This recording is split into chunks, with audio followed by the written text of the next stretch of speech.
Today this is Mike Olden, and this is an equipment hauler.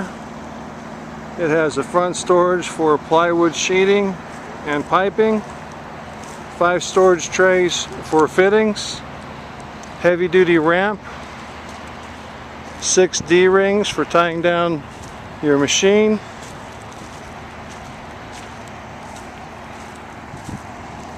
spring hinge tension gates, tower lights on the back. On the passenger side we have 5 storage boxes, 4 upper, 1 lower, and again another gate side for access to the plywood sheeting on the passenger side. 404-379-7352. Mike Olden. Look forward to working with you on your next truck.